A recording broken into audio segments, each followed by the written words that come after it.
Hallo liebe Modellbahnfreunde, ich möchte euch heute hier zum letzten Mal in diesem Jahr hier begrüßen auf meinem Kanal Weppels Wunderwelt. Ja, was habe ich euch heute mitgebracht? Zum einen, was gab es beim Baumfortschritt jetzt Neues? Das zweite, was gibt es Neues hier auf der Anlage? Man sieht es hier schon auf der Seite im Bahnhof. Und ja, ein kurzer Jahresrückblick und ganz zum Schluss noch ein paar Fahrszenen. Wie schon im letzten Video gezeigt, habe ich ja die Bahnsteige im Bahnhof, im Hauptbahnhof soweit fertig gebaut und hatte angefangen vorne an der Einfahrt auf der linken Seite eine Schrebergartensiedlung anzulegen. Diese ist jetzt ja, weitergebaut, ist leider nicht ganz fertig geworden, war eigentlich das Ziel des Jahres, dass die Schrebergartensiedlung fertig werden. Aber die Ausstattungsteile wie Gemüse von Busch zum Beispiel ist halt doch ein ganz schöner Aufwand, die zu bauen. Und aus dem Grund hat es leider nicht geklappt. Es sollte aber dann in dem nächsten Monat fertig werden. Nachdem im Frühjahr schon die Platte mit den fertigen Landschaftsteilen von Faller angefertigt wurde, habe ich jetzt nach Fertigstellung des letzten Bahnsteiges begonnen, die Bausätze zusammenzubauen. Diese wurden dann nach und nach auf ihre Plätze gestellt.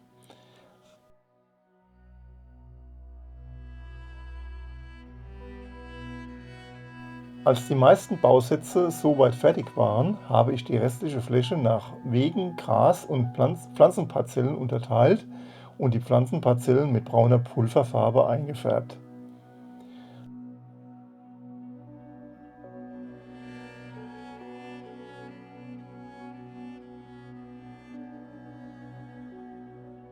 Anschließend habe ich die Platte entnommen, die Bausätze von der Platte entfernt und die Grünflächen mit Grasfasern in Wiesen verwandelt.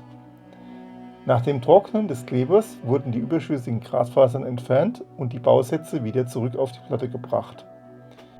Die Litzen, die unter der Platte herausragen, sind für die spätere Beleuchtung der Gartenlauben. Es fehlen jetzt noch die Zäune der restlichen Parzellen, die Bepflanzung, Personen in den Gärten und sonstige Kleinigkeiten.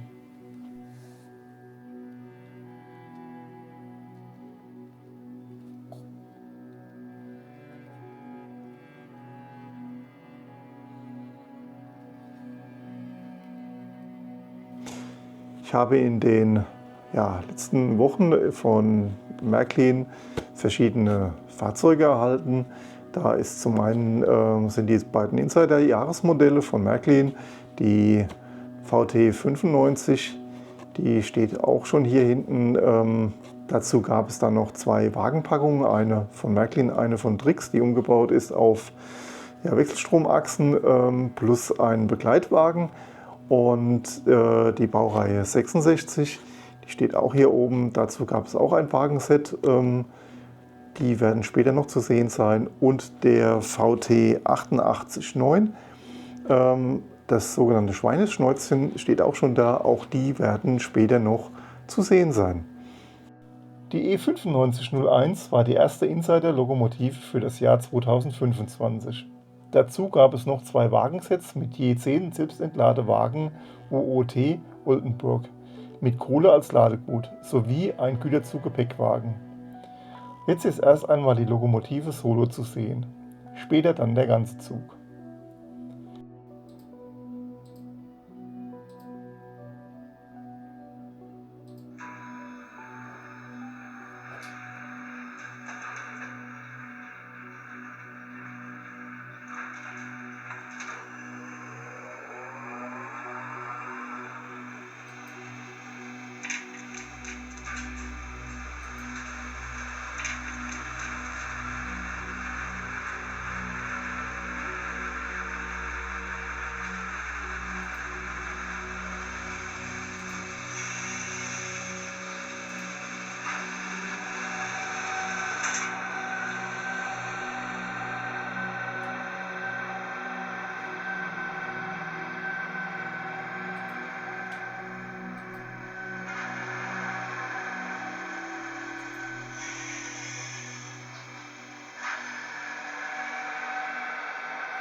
Die Dampflokomotive 66002 war das zweite Insider-Modell für 2025 von Märklin. Zu dieser schönen Lokomotive gab es noch einen passenden Personenzug mit Güterwagen. Auch hier erst einmal die Lokomotive solo und dann mit Zug.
Der Dieseltriebwagen, Baureihe VT 889, liebevoll als Schweineschnäuzchen bezeichnet, wurde von Märklin 2025 in Ausführung um 1950 produziert.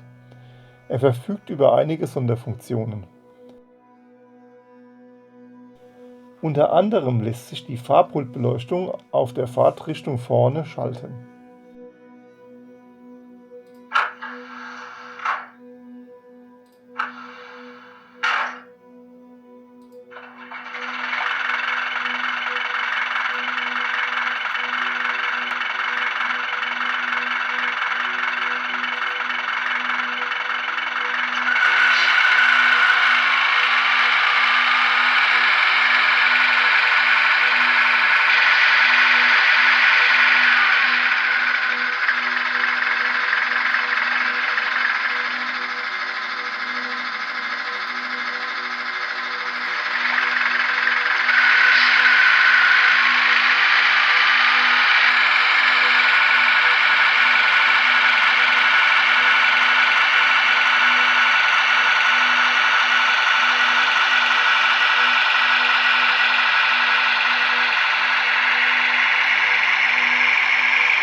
Ja, wie in den verschiedenen Videos, die übers Jahr verteilt zu sehen, habe ich in erster Linie am Bahnhof weitergebaut. Dort die Bahnsteige für die Gleise 4 bis 7.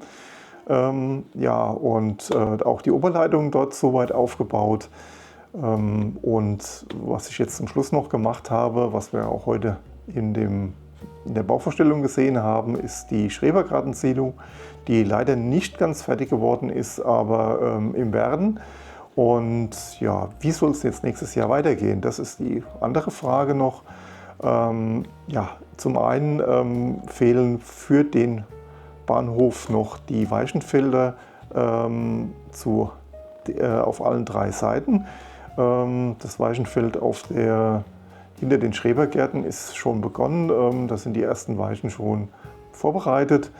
Das Weichenfeld auf der Industriegebietsseite ja, ist auch schon gerostet, aber fehlt noch der Schotter. Und das große Weichenfeld Richtung Berge, das ist auch das aufwendigste, weil sehr viele Weichen. Und da fehlt noch so ziemlich alles. Das ist ein Thema, was nächstes Jahr bearbeitet werden soll. Auch hier wird es dann auch schwierig mit den Oberleitungen bei dem großen Weichenfeld. Ja, aber das wird dann im nächsten Jahr in Angriff genommen. Das zweite Thema, was ich jetzt noch angehen will, ist der Bereich direkt hinter mir. Da gibt es ja die Bietschtalbrücke oder das Bietschtal-Viadukt und da soll noch die Felswand und das Wasserkraftwerk im Talkessel unten fertig gebaut werden. Mal sehen, wie weit das wir kommen im nächsten Jahr. Jetzt noch ein kleiner Rundgang durch die Anlage. Das schöne Schild an der Eingangstür habe ich von Freunden geschenkt bekommen. Zunächst geht es in den Vorraum mit der befahrbaren Vitrine.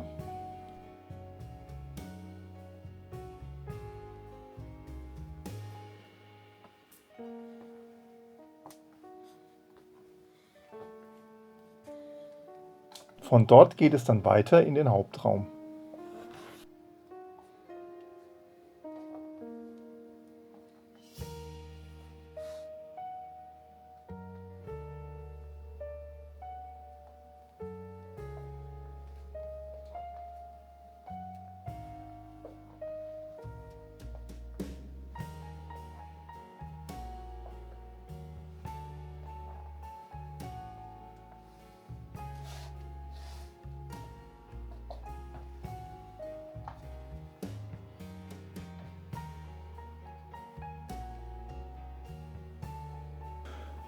So, das war's dann wieder für heute.